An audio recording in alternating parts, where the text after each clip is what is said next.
Pocket FM पर आप सुन रहे हैं पंकज जीना को और मैं आपको सुनाने जा रहा हूँ प्रिया शुक्ला की लिखी कहानी कनपुरिया लव स्टोरी।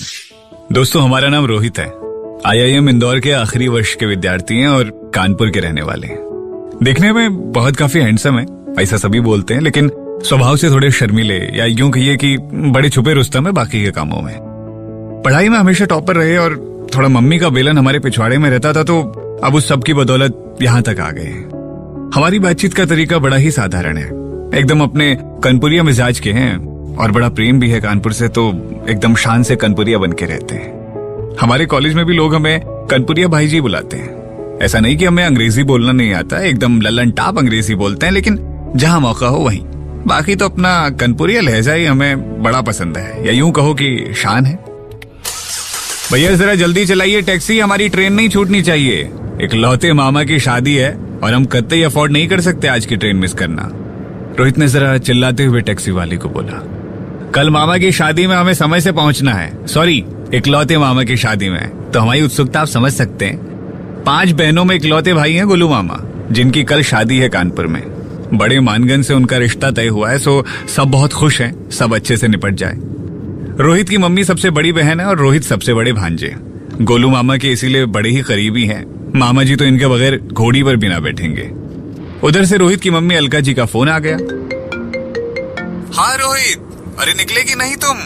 तुम्हारा तो राग ताग नहीं समझ में आता हमें। अगर आज पहुंच जाते तो कितना बढ़िया होता। अब कल सवेरे भी टाइम पे पहुंच जाओ तो हम बाबा आनंदेश्वर का प्रसाद चढ़ाएं। रोहित थोड़ा झल्लाते हुए, अरे मम्मी काहे इतना फालतू परेशान हो रही हो? हम जब कह दिए कि हम सुबह सवेरे पहुंच जाएंगे, आप कतई टेंशन ना ले।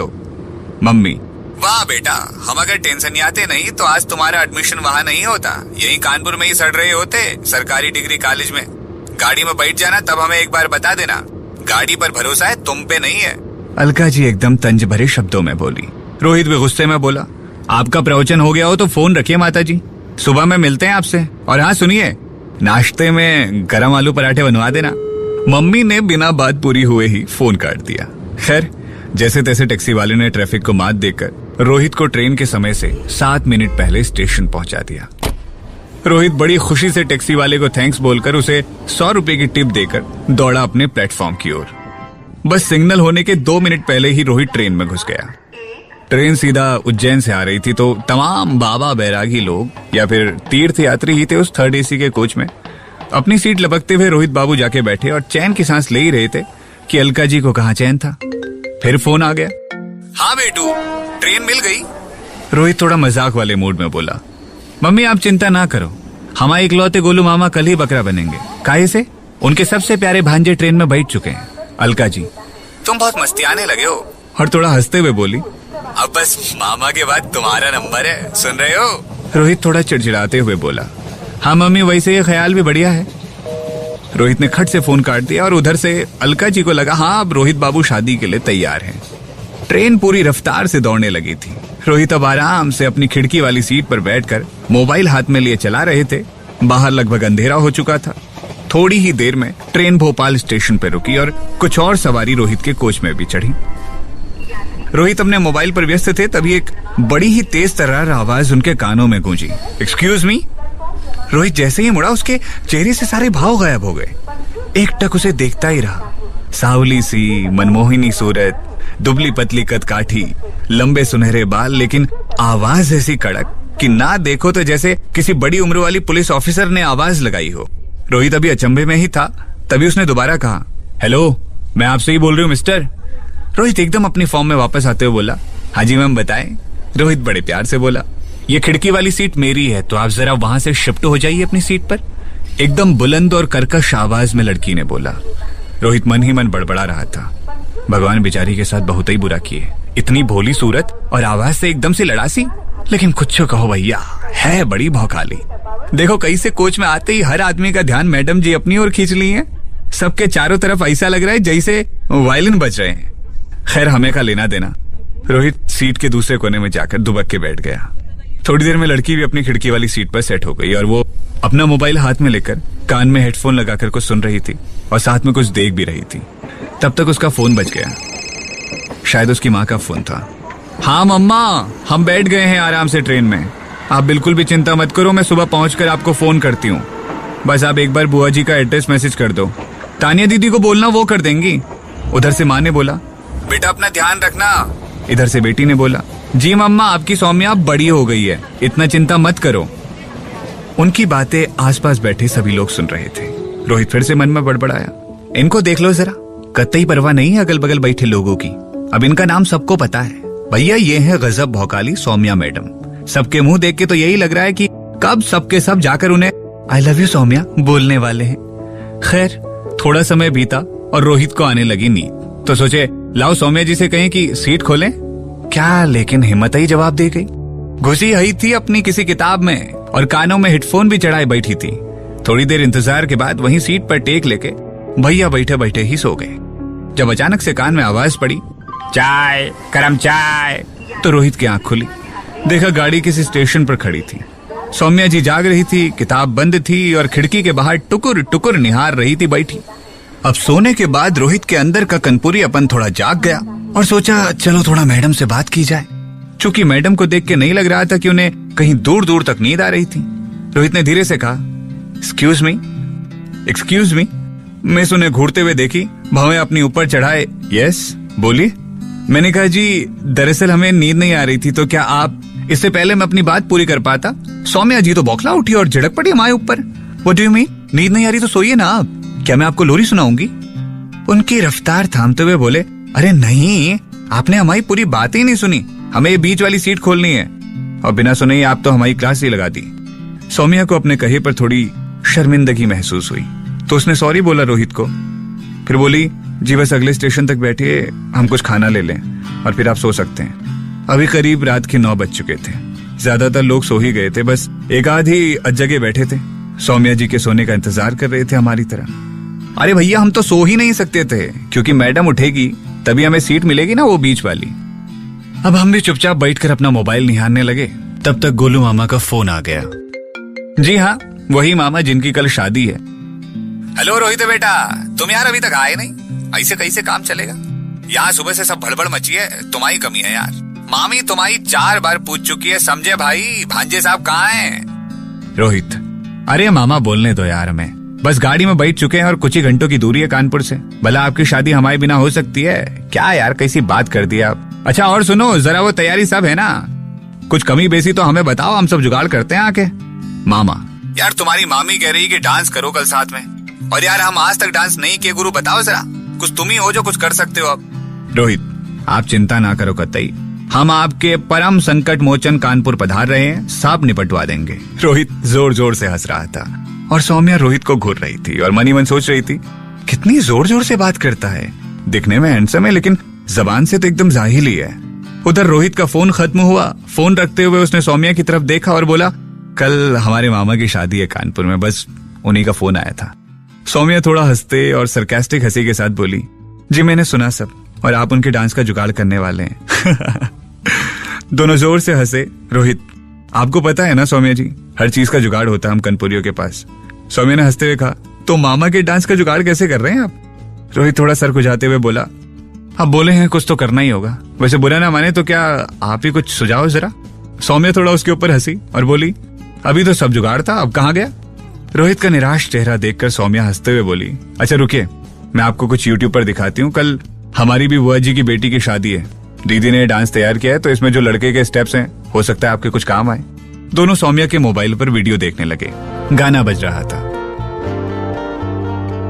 कहते हैं खुदा ने इस जहां में सभी के लिए किसी ना किसी को है बनाया, हर किसी के लिए। गाना सुनते सुनते हमारे रोहित बाबू भी एकदम यही सोच रहे थे कि शायद सौम्या का आज यूं मिलना भी कोई इत्तेफाक ही नहीं बल्कि ऊपर वाले का इशारा है।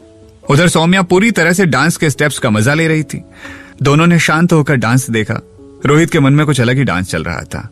खामोशी तोड़ते हुए सौम्या ने बोला, कैसा लगा, ज्यादा मुश्किल भी नहीं है, तुम्हारे मामा भी कर सकते हैं। रोहित को थोड़ा धक्का देते हुए सौम्या बोली, कहाँ खो गए हो तुम, कहीं तुम वहां खुद को तो इमेजिन नहीं कर रहे। जोर से हंसते हुए सौम्या इतनी अच्छी लग रही थी कि रोहित से रहा नहीं गया और उसने बड़ी हिम्मत करके कहा, सौम्या जी बहुत सुंदर दिखती हैं आप जब खिलखिला कर हंसती हैं, एकदम कलकल करते झरने की तरह। आपको देखकर पहली नजर में नहीं लगा था कि आप इतना हंसती भी होंगी। रोहित की बात सुनकर सौम्या एकदम शांत हो गई और कुछ देर के लिए खिड़की से बाहर देखने लगी। रोहित को समझ नहीं आया क्या करे। ऐसा क्या बोल दिया कि सौम्या इतनी शांत हो गई। तभी गाड़ी एक स्टेशन पे जाकर रुक गई। रात के करीब 10:30 बज चुके थे। जल्दी से रोहित बाहर गया और 2 डब्बे खाने के और एक चाय वाले को साथ लेकर आया। उसने सौम्या की ओर इशारा करते हुए चाय वाले भैया से कहा, भैया जरा एक कड़क चाय मैडम जी को दीजिए तो। सौम्या ने पलटकर कहा, शुक्रिया रोहित, लेकिन मैं चाय नहीं पीती। रोहित ने चाय वाले से 2 कुल्हड़ में चाय ली और चाय वाले को जाने दी। ट्रेन चलती थी। सौम्या की नजर धुआं उड़ाते हुए चाय के कुल्हड़ों पर पड़ी तो रोहित से बोली, 2 चाय क्यों? मैंने तो मना किया था।